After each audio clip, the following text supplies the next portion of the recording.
Sejam muito bem-vindos, futuros cervejeiros caseiros, ao programa Cerveja em Casa, que a gente fala sobre os passos para você fazer sua cerveja na cozinha da sua casa, partindo do absoluto zero e transformando isso num hobby. E, quiçá, futuramente, transformando isso numa produção de cerveja caseira, que você pode até depois evoluir e criar a sua microcervejaria, né? Quem sabe? Aqui a gente fala sobre todos esses passos e eu sou Frederico da Fonte, eu sou cervejeiro caseiro, certo?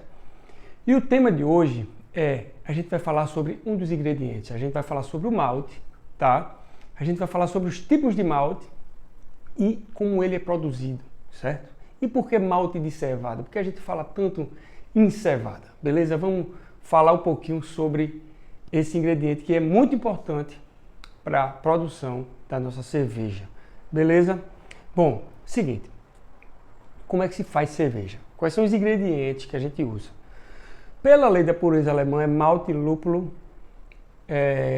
levedura e água. Só 4 ingredientes, certo? Tem toda uma história por trás disso. Essa lei da pureza alemã nem lei é mais, mas é cultura e ela garante que a cerveja saia de boa qualidade se você seguir essa lei, se você usar esses 4 ingredientes, beleza? A gente vai falar aqui sobre o malte. O que é o malte? O malte, a gente pega o cereal, que é normalmente 90%, eu vou falar depois por quê. 90% é o malte de cevada, a gente pega um cereal que é a cevada, certo? A cevada ela vai passar por um processo de malteação, o que é o processo de malteação? É colocar o cereal, a cevada, na água, para que ela germine até certo ponto e a gente possa extrair o seu amido, certo? Porque futuramente esse amido vai ser transformado em açúcar, né, pelas enzimas contidas nesse próprio malte, certo? E depois esse açúcar ele vai ser transformado em álcool e em gás pela nossa levedura, certo? Então a gente tem a grande maioria do malte, né, mais de 90% das cervejas são feitas com malte de cevada, certo? Tem cervejas de trigo, certo? Tem cervejas de centeio, tem cervejas de aveia, né? Mas o grande cereal utilizado para fazer a base da quantidade de malte de uma receita é o malte de cevada, certo? Existe o fato de que se a cerveja tem uma quantidade preponderante, por exemplo, de trigo na sua receita, então ela é chamada de cerveja de trigo. Se ela tem uma quantidade preponderante de centeio, a gente diz que é uma cerveja de centeio, tá? Não quer dizer que a cerveja de trigo tenha só trigo. Ela tem malte do cereal cevada e tem muito malte do cereal trigo, certo? Não quer dizer que uma cerveja que não seja de trigo, ela possa levar um pouquinho de trigo. Ela pode também, se ela tiver pouco trigo, ela ainda, mesmo não sendo uma cerveja denominada cerveja de trigo, ela pode levar um pouquinho de aveia, um pouquinho de floco de aveia. Eu até fiz uma Kölsch que ela usava flocos de aveia. Ficou uma delícia, né? A aveia ela serve ela tem proteínas que ela serve para segurar a espuma, né? Manter a espuma, né? Ela auxilia nesse processo da espuma, da turbidez, né? Deixa a cerveja mais turva, mais encorpada, tudo. Então, a gente pode usar para aumentar essas características que a gente quiser na nossa cerveja, certo? Porque o malte de cevada é o mais utilizado. E tá, deixa eu adiantar alguma coisa. Todos aqueles tipos de malte aqui, Pilsen, Pale Ale, caramelo, chocolate, defumado, escuro, preto, torrado, eles são tipos de malte de cevada, né? São estágios da malteação, certo? Do cereal cevada. E a gente ainda pode utilizar o centeio, o trigo e a aveia, certo? Por que a gente usa o cereal cevada? Ele é mais utilizado porque ele tem um alto teor de amido, certo? Lembrando que a gente precisa transformar o amido em açúcar para a gente ter o álcool e o gás, ou seja, o rendimento dele é melhor do que os outros cereais, certo? Ele tem uma boa quantidade de enzimas, das enzimas amilases, que elas vão auxiliar na quebra do amido para transformar esse amido em açúcar fermentável. Então, esse malte de cevada, ele tem uma grande quantidade dessas enzimas, as alfa-amilase e as beta-amilase, certo? Então, é um cereal de bom rendimento. É por isso que ele é bem utilizado. Ele também tem muita proteína. Para que serve a proteína? Para auxiliar na criação da espuma, para que a espuma fique densa e a espuma ela tenha uma durabilidade, para dar aquela cremosidade na sua cerveja, é a quantidade de proteína do seu malte, certo? Essa quantidade de proteína a gente vai encontrar mais na cevada e no trigo, certo? Mas no malte de cevada, a gente vai encontrar mais no trigo e na aveia. No malte de cevada a gente encontra menos, mas a gente tem uma quantidade boa de proteína que vai deixar a nossa espuma, o nosso corpo da cerveja, né? A gente vai ter uma cerveja mais encorpada, certo? A gente vai ter uma cerveja com a espuma mais densa, certo? Porque a gente usa os maltes que têm proteínas que vão trazer essa característica para a nossa cerveja. O malte de cevada, ele também tem quantidade baixa de lipídio, que ele também vai auxiliar na densidade da espuma e na manutenção dessa espuma, né? Ela vai ser uma espuma que ela não vai se dissipar rapidamente, então vai ser aquela espuma cremosa que a gente gosta no chopp, por exemplo, né? Então esse malte, o malte de cevada, ele é mais utilizado porque ele é o que vai ter o melhor rendimento. Ele vai ter a maior quantidade de amido, né? Que o amido ele é transformado em açúcar pelas enzimas, e esse malte ele tem enzimas suficientes, né? Boa quantidade de enzimas para transformar, para quebrar o amido. As moléculas do amido, as alfa e beta amilase, elas vão quebrar as moléculas do amido e transformar esse amido em açúcar fermentável, e é isso que a gente faz na nossa etapa da abraçagem. Se vocês lembram da etapa da abraçagem, nas outras aulas que eu falei, o que é que a gente faz ali? A gente bota o malte numa água a uma temperatura onde as alfa e beta amilase, preferencialmente elas, vão trabalhar para transformar esse amido em açúcar e para dar outras características da nossa cerveja, como uma cerveja mais encorpada, uma cerveja mais seca, né? Uma cerveja com mais espuma, com menos espuma. Isso tudo depende do trabalho das nossas enzimas. Quando a gente coloca muito trigo na nossa cerveja, o trigo é um cereal que ele vai ter mais proteína do que a gente precisa para a nossa cerveja. Ele tem mais proteína ainda, ou seja, ele vai fazer com que a nossa espuma fique demasiadamente densa, que a gente tenha muita espuma, que possa carbonatar mais do que a gente quer. O que é que a gente faz? Na nossa abraçagem, certo? No momento da gente estar lá, pegou o malte, colocou na água, certo? Temperatura ali que a receita pede, 65 graus mais ou menos. O que é que a gente faz nessa abraçagem? A gente vai manter uma temperatura para as enzimas constantes naquele blend de malte, né? Lembrando que a cerveja a gente não faz com malte só, a gente pode fazer com vários tipos de malte de cevada, inclusive, né? A gente pode misturar malte de cevada e trigo e os vários tipos de cevada. Então, as enzimas presentes ali no malte, elas trabalham numa temperatura mais ou menos 64 a 67 graus ali, para dar corpo ou não na nossa cerveja. Quanto mais baixo, mais próximo de 64, ela vai dar uma característica, quanto mais alta ela vai dar outra característica, né? Quanto mais baixa a cerveja vai ser mais seca, e quanto mais alta ela vai ser mais encorpada. Então, a gente, nesse momento, no primeiro momento da abraçagem, a gente vai fazer com que essa temperatura ela se mantenha para que a enzima tenha o melhor ambiente para trabalhar, né? As melhores condições para trabalhar. A gente vai dar as melhores condições para as enzimas trabalharem, para transformarem o amido em açúcar, beleza? Então, nesse momento, né, que a gente está fazendo a abraçagem, se a gente coloca trigo demais, a gente vai ter muita espuma, como eu falei. Como é que a gente faz para diminuir essa espuma para que a gente chegue numa quantidade de espuma ideal? Para não ficar aquela cerveja que a gente bota e só sai espuma.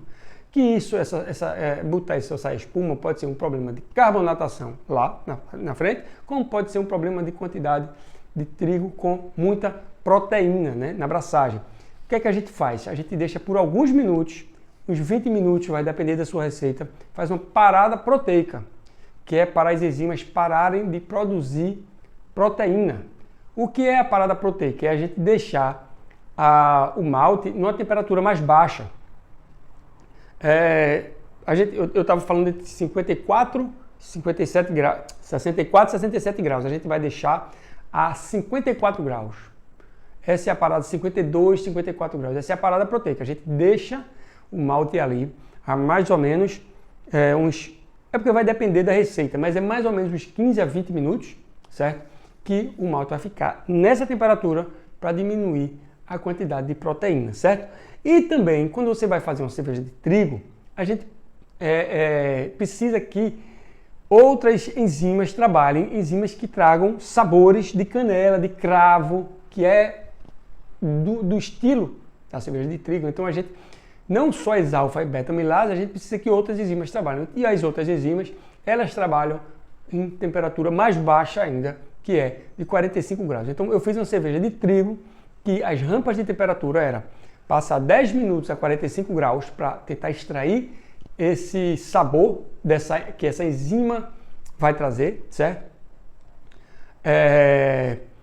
A gente vai fazer a parada proteica a 55 graus, ou seja, uma rampa de temperaturas 45, outra rampa de temperatura 55 e depois a próxima rampa aos 65, que é a rampa onde as alfa-amilase e as beta-amilase vão trabalhar para transformar esse amido em açúcar fermentável, e esse açúcar fermentável vai ser transformado em álcool e em gás na fermentação pela nossa levedura, que é o nosso fermento. Lógico que a gente não pode esquecer o nosso mash out, certo? Que é a gente elevar a temperatura para inativar todas as enzimas, certo? Deixar 15 minutos a 78 graus para que essas enzimas sejam inativadas e não trabalhem mais no nosso mosto depois que o amido foi totalmente transformado em açúcar, certo? Sempre precisa fazer esse mash out no final da abraçagem. Fez o teste do iodo, não tem mais amido, certo? Você que assiste os vídeos todos sabe o que é teste de iodo, né? Eu não vou dizer aqui o que é, certo? Mas tem quase todos os vídeos, vários vídeos eu falo de teste de iodo, mas é um teste, eu não vou fazer como é, eu não vou falar como é, mas assim, ele é um teste que ele vai identificar se ainda tem amido naquele mosto, certo? E o mosto é como se fosse uma sopa, né?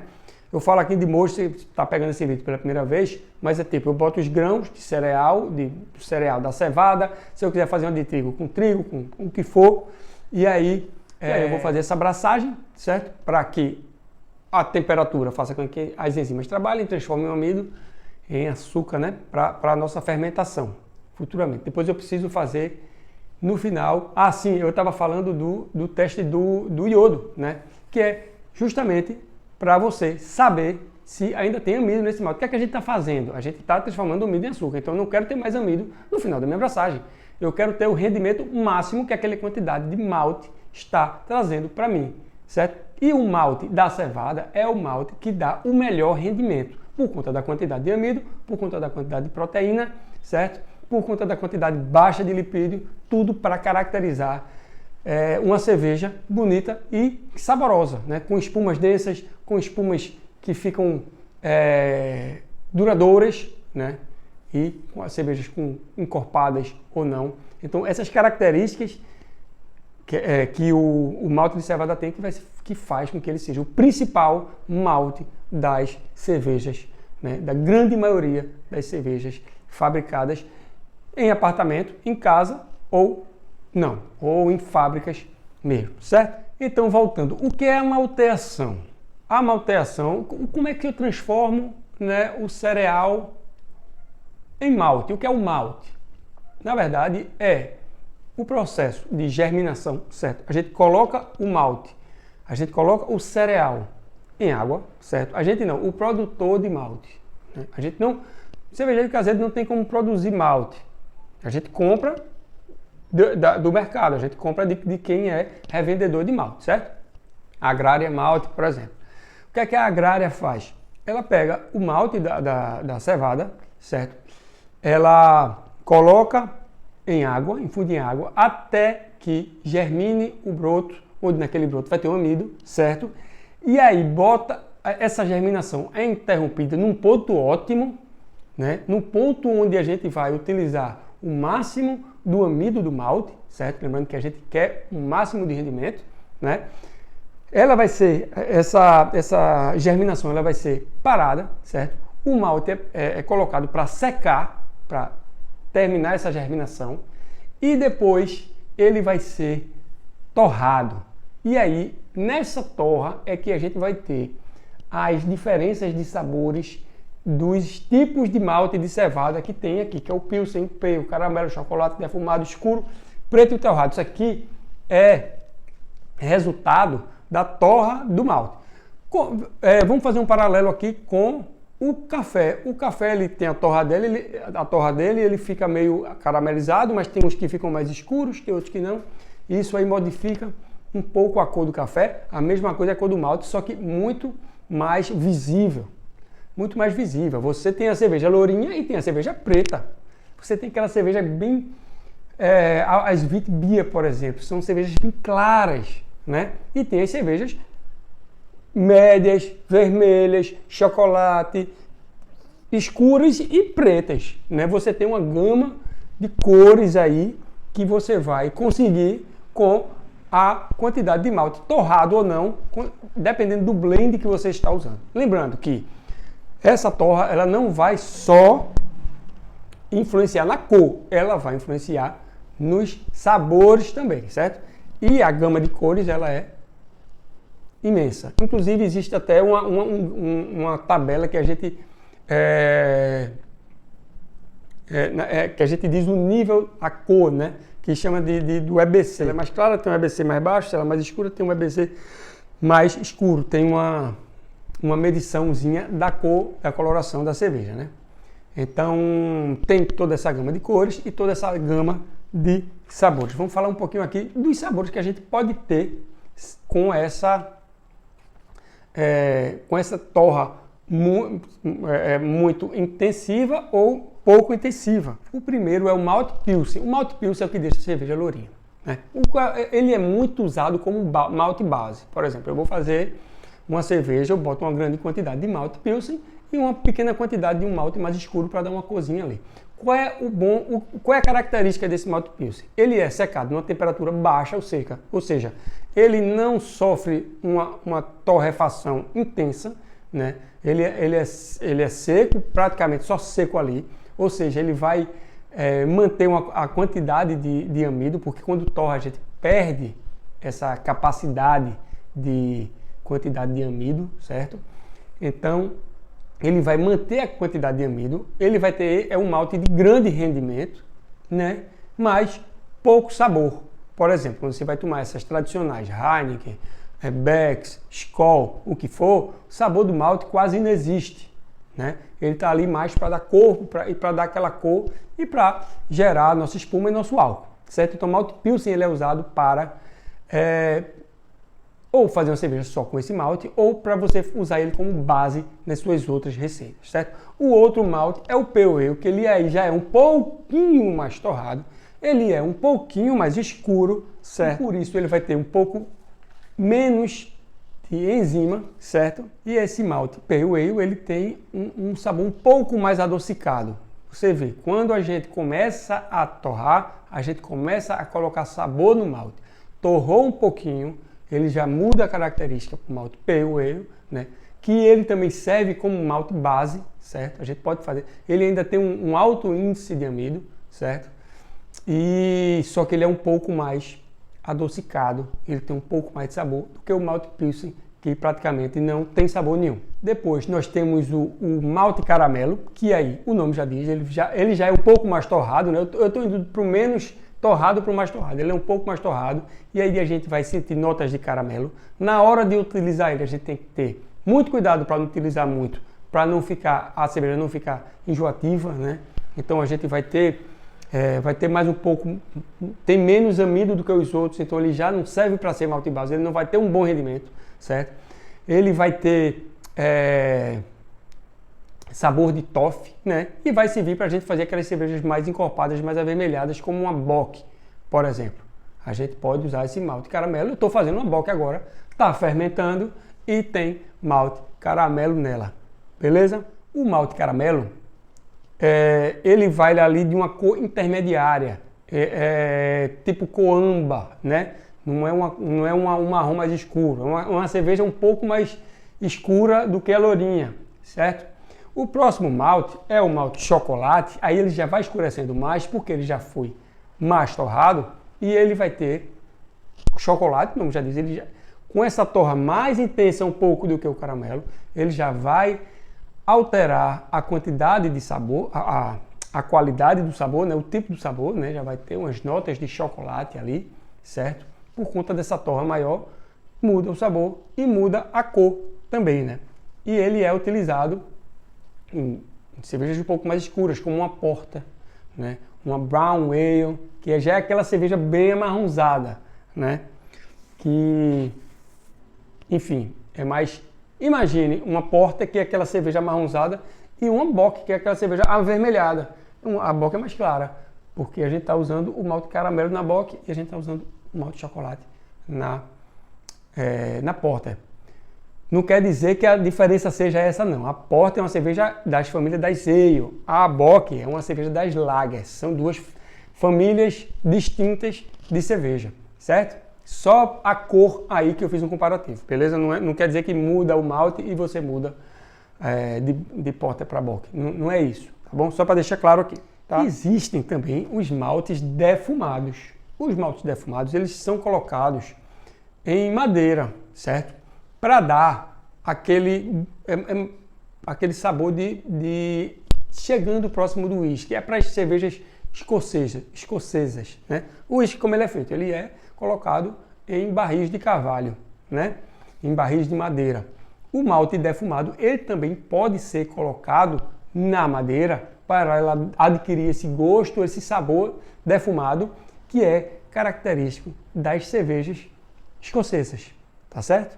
E aí temos os maltes escuros, que é para as cervejas escuras, certo? Para um stout, por exemplo, tá? Porter também, certo? Qual é a característica desse malte? Ele passou por um processo de torra intenso, ou seja, a quantidade a torra foi grande, ou seja, o malte escuro, ele vai dar coloração escura para a cerveja, certo?